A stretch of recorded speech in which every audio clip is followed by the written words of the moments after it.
Alright, hello everyone. This is Rich, and I am here with my August 19th VHS DVD update review. It's been about a week or so since I updated.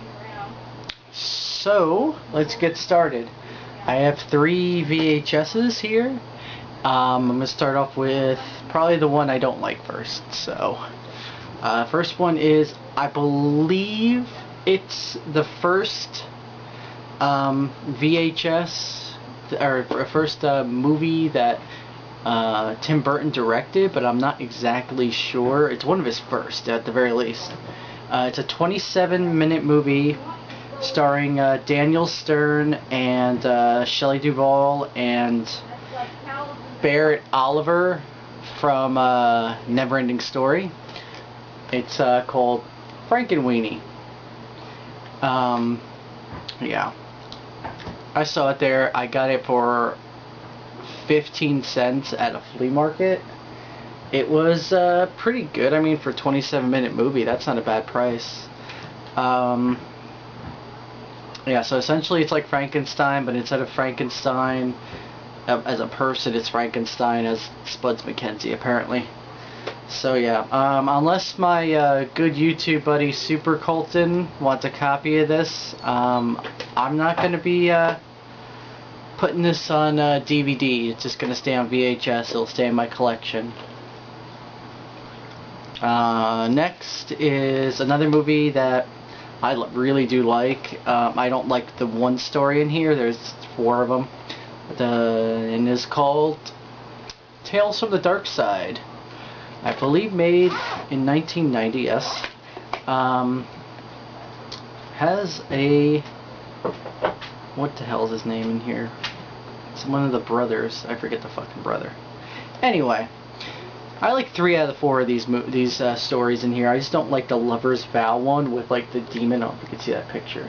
With the demon chick. I think Ray Dong Chong plays like the demon chick in the one. It's the only one I don't like out of all these. I don't know, I just didn't like it. I mean, the monster was cool, I just didn't like the story. That one will be definitely being put on the DVD, and I believe there is a DVD of that out.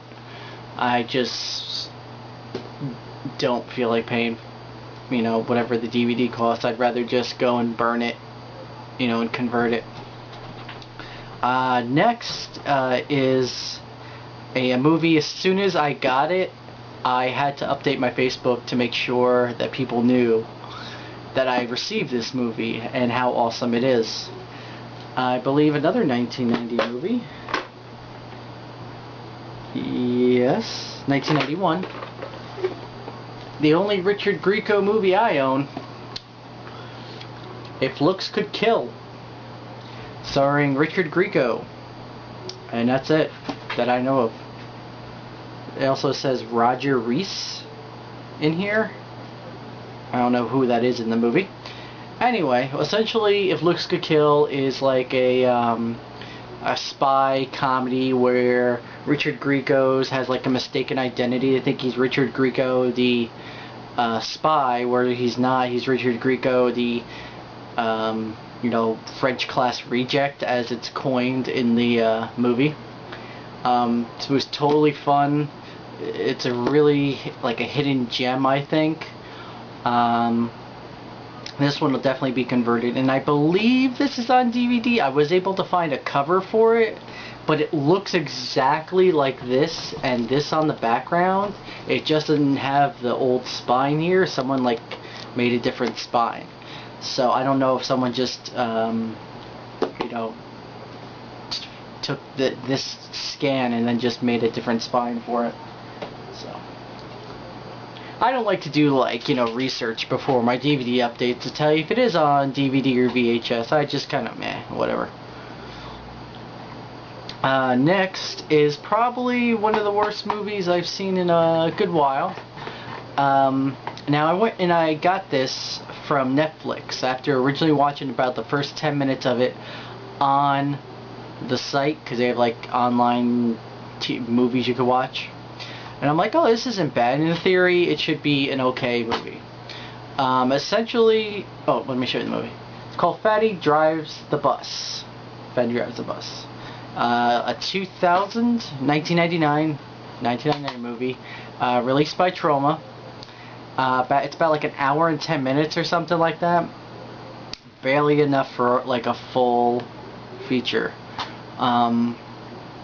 With that, the whole story essentially is the devil apparently didn't make his quota in hell, so he's angry, and he goes up to the real world to get people, or essentially to get people to sign, like, the thing for a devil to give them their soul and stuff. And he does this via a tour bus guide through Chicago with all these crazy ass people in the bus, like all these like wacky characters. Now it seems like that would be a funny movie, but it's fucking terrible. You could go see this movie on Netflix. Do not go and rent it from Netflix. Don't do anything. Go watch it on Netflix at the very least, and that's it. And if you could rent it from there, I'm sorry, but it's terrible. Next is, I got 3 minutes here, is a movie from 1988 called Flesh Eaters, which is a continuation of Bill Heintzman's character, or not really character, but his zombie from the original Night of the Living Dead. They kind of like wrap a story around this one zombie, and it's like he's making all these other zombies, and they're kind of messing with rednecks. If I remember, I watched this like off and on, like I had like an hour on in the background when I was watching it. It's a really good movie, and it has the same kind of quality of film as like Wood Chipper Massacre or Splatter Farm, that kind of story, that kind of setting, that kind of stuff, But, it's a good movie, and if you like Night of the Living Dead and like zombie movies, you'd like this. I liked it. Next is, since I got the Tales from the Dark Side, the movie, I had to go get Tales from the Dark Side, the series, which has an audio commentary with executive producer George Romero. Has, I think, 24 episodes. The only one I watched so far, this is the very first one. This is kind of like one of those things I'll have playing in the background while I'm like playing a game or something like that. I like these. Next ones I'd like to get are the Monsters movie or show. I don't ever know if that'll ever get released. I think it's one of those Canadian shows that are always going to be in limbo. That's it, if it is a Canadian show, I don't really know. But yeah, I like Monsters. Tales from Dark Side is awesome, but if I had to choose between two series that I liked more, it'd definitely be Monsters. Alright, got a minute or so left. Alright, next I got a Lucio Fulci movie, which I watched like a month ago. I just never updated with it, I don't know why. It's called Conquest. Now, I got this recommendation for this off of, I was listening to Radiodrome, which has Brad Jones of the Cinema Snob. He does like a radio show called Radiodrome.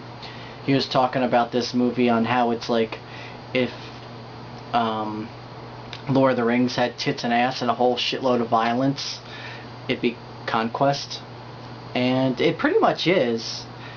It's, the story isn't as good as Tolkien, of course. But it is an interesting thing. If you liked Conan, or like movies like Conan or Red Sonja, it's more like like Conan or Red Sonja, but with a lot more violence and a lot more tits and ass, more than there's Lord of the Rings. It's definitely a good Fulci movie, as far as its non-zombie movies. Yeah. I recommend this one if you're a Fulci fan, want to see some interesting stuff that's non-zombie related. It'd be cool. Alright, I got a couple more DVDs left, and then we'll be done. So hopefully it won't be 10 minutes on the next part 2 here. So yeah, see you in a minute, YouTube.